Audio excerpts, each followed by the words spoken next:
She's the best. It's all downhill from now. You guys, you're very kind to be here, and I appreciate your support tonight. And I'm so honored to have Governor Kralicki introduce me here. He's a great lieutenant governor and has been with me for years. And this time we're going to win, Brian. And I'm honored to have Ann here. It's so kind for Travis Brady to open up his warehouse here to bring us all in. There are not a lot of places we could be indoors and have a group like this other than having to pay a fortune for it. And he was willing to open it up, and I want to thank him and his family for welcoming us here. Thank you. You know, it was 3 years ago tomorrow that President Obama was on the Today Show. And he was asked by the interviewer about his plans, and he said this. He said, look, if I can't turn this economy around in 3 years, I'll be looking at a one-term proposition. And we're here to collect, all right? I'm telling you about 3 years later, we've seen 35 straight months with unemployment above 8%. We've seen record numbers of foreclosures. I don't have to tell you that. As I've gone across the country, I've seen people whose lives have been changed by the Obama economy. I was in New Hampshire and I met a barber in his 70s. And I said, when are you thinking of retiring? He said, I can't retire. He planned on retiring, but his investments had lost their value and he continues to work. I see retired couples all over the country who are looking forward to retiring, but now are taking minimum wage jobs to make ends meet. I've seen young people planning on going to college, but now don't know if they can afford it. And the most common question I get from college kids today is, will I have a job when I get out of college? It breaks your heart to see men and women come home from Afghanistan and those that came back from Iraq to come back and find they can't find a job. You have middle-income families that wonder, with the decline in their buying power, can they possibly put food on the table at the end of the week? This has been a very difficult time. And this president has failed the American people. He was giving his State of the Union address just about a week ago and talked about how well things are going. I'm afraid he's detached from reality. I don't think he knows what's really going on in America. He was at Disney World a couple of weeks before that. I think he's still in Fantasyland. We needed leadership in this country. With the challenges we were going through when he was elected, we needed a strong leader. You go back to the words reported to have been said by Thomas Paine. He said, lead, follow, or get out of the way. Well, he was elected to lead. He has chosen to follow, and now we're going to get him out of the way.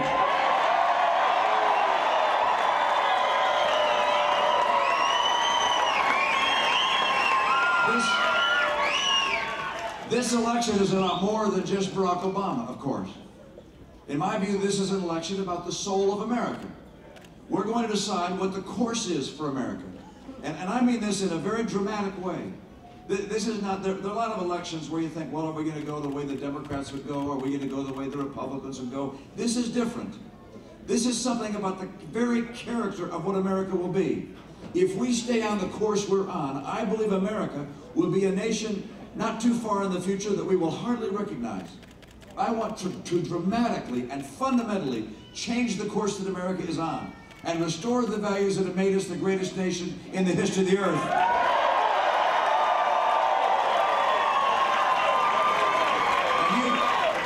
And you can go through them one by one and assess just how dramatically different the courses would be. You look at the spending and the borrowing. Republicans have talked about spending and borrowing for decades. Ever since I've been a kid, I've heard my dad talk about the need to balance budgets and to restrain spending. But now, it's really critical now, because we're facing a wall like Greece or Italy or Spain or France, and there's no nation or group of nations big enough to pull us out of that kind of catastrophe. And we're headed in that direction because each year he's spending about $1 trillion more than we take in.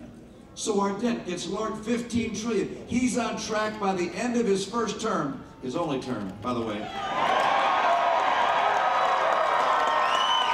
He's on track by the end of his first term to have put together almost as much public debt as all the prior presidents combined.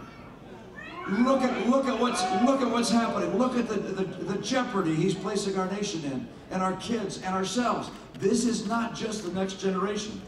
I believe it's immoral to keep spending what we can't possibly repay and pass it on to our kids. but recognize the catastrophe can happen a lot faster.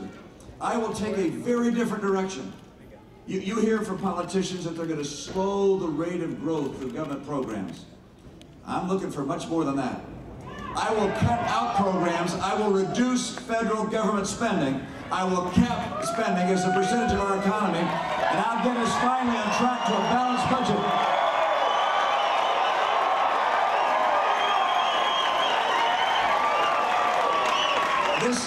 This is a president.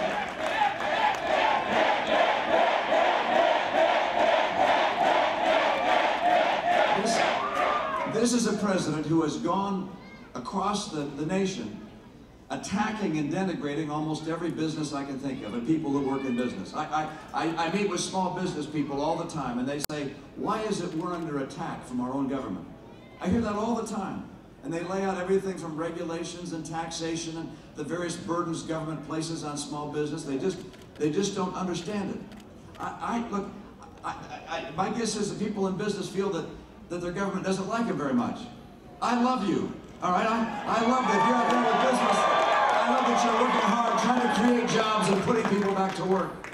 This is a president whose view of free enterprise is taking your money to invest in the businesses owned by his friends. That's not free enterprise. That's crony capitalism. I will instead rely upon the ingenuity and the genius of free American people to build a strong economy to put Americans back to work.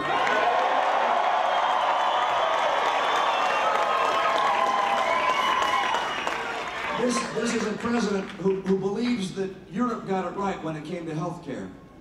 His first effort was to try and have a single payer system. When he couldn't get that, he said, well, then we'll have a government option. And we couldn't get that. He decided to put in place Obamacare. But they're all headed in the same direction, a government-managed healthcare system that takes away from you and from your provider, your doctor, the ability to make decisions you care about.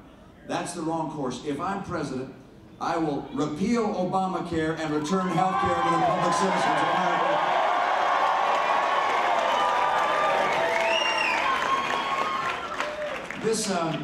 This is a president who inexplicably seems to want to appease the world's worst actors. Remember in his debates, he said he was going to sit down his first year with Castro, Ahmadinejad, Kim Jong-il, Chavez. Even they didn't want to meet with him, by the way. My view is that we do not appease the world's worst actors. We do not stand next to the world's worst tyrants. That's a tongue twister. We instead stand for American values and stand with our friends, and I will stand with our friends and work to provide a free and dynamic world that has democracy and freedom every chance I have.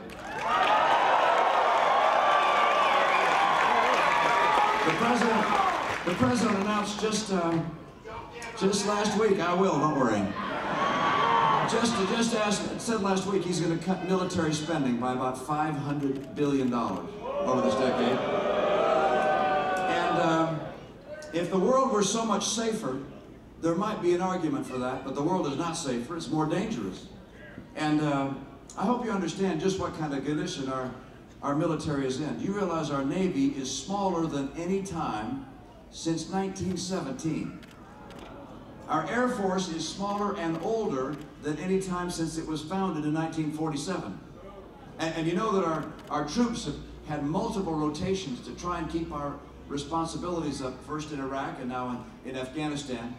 And yet, he's planning on cutting the number of active duty personnel by 50,000 to 100,000.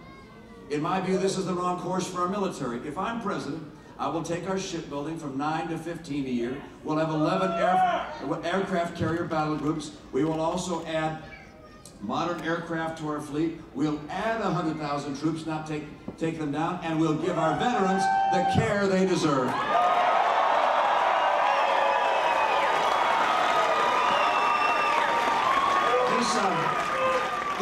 The president's mistakes, some of them are calculated based on a philosophy that's hard to understand.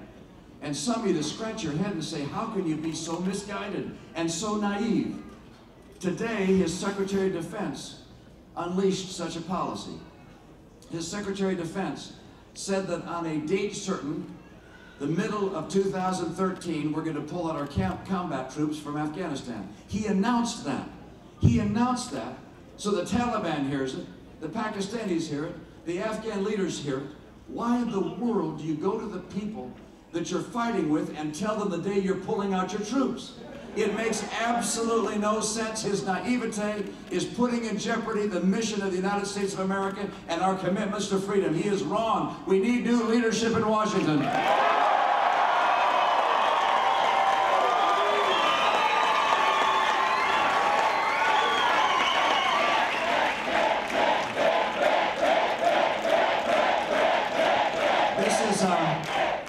This is a critical time for us. Are we going to remain the economic power of the world based upon values that are enduring? Are we going to have the strongest military in the world, so strong that no one would ever think of challenging it? I sure hope so. I will do those things, and it's not going to be easy. It's going to require dramatic, fundamental, bold change in Washington. We're going to have to scale back the size of the federal government. We're going to have to get rid of programs that in some cases, we like. If you're looking for someone who will promise you cradle-to-grave benefits from the government, who will promise you bigger and bigger benefits that we can't afford, then that's not me. You already have that president. I'm going to make sure that what we promise is that we will balance our budget, we'll rebuild our economy to make it the strongest in the world, we'll have a military that can protect our rights, and we will be proud that we have continued to be the shining city on a hill, lighting freedom for the people of the entire planet.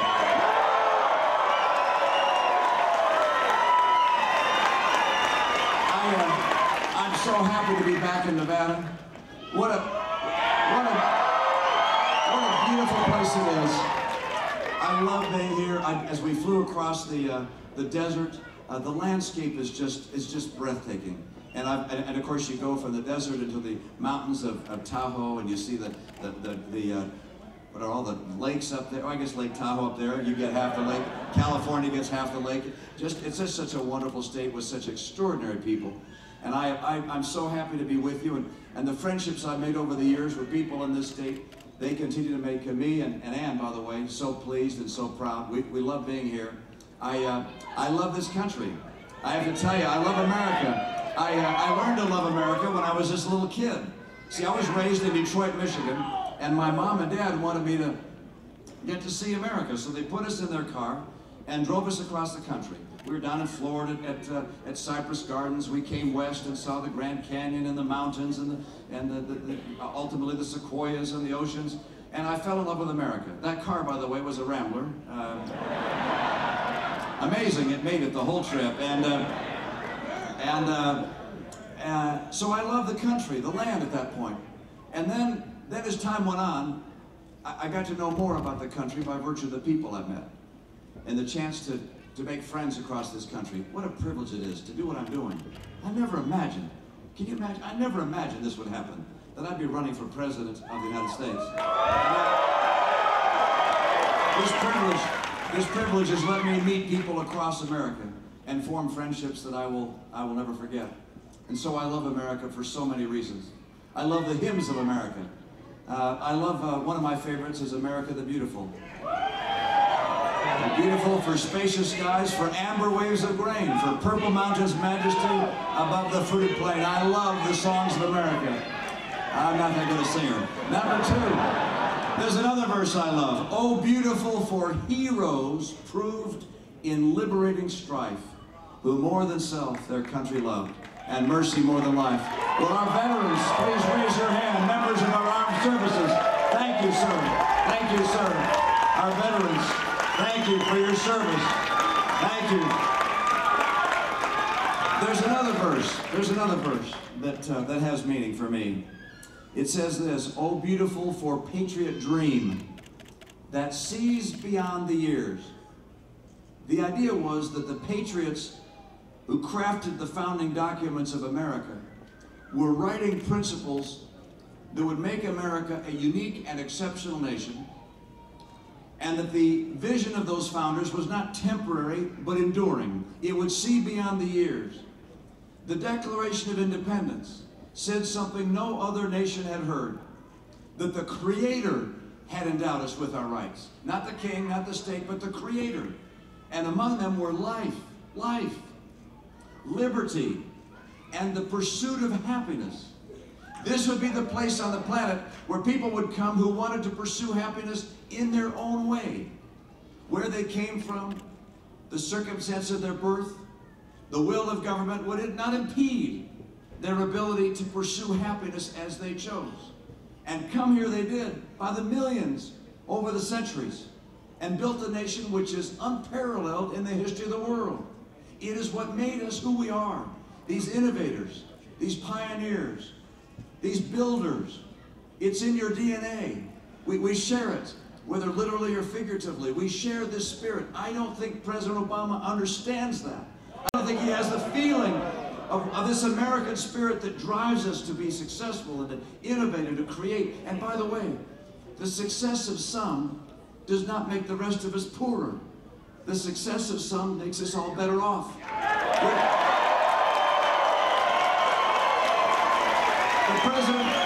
The president seems intent on dividing America, on replacing ambition with envy, on poisoning the very spirit of America by causing class warfare.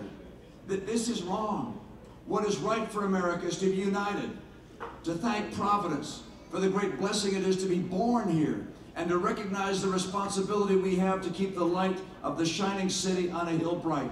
I will do that with your help. I want to help lead this country. I want to take it in a new and powerful direction, which is based upon the Constitution and the Declaration of Independence and holds true to the values that made us the hope of the earth. Thank you so much.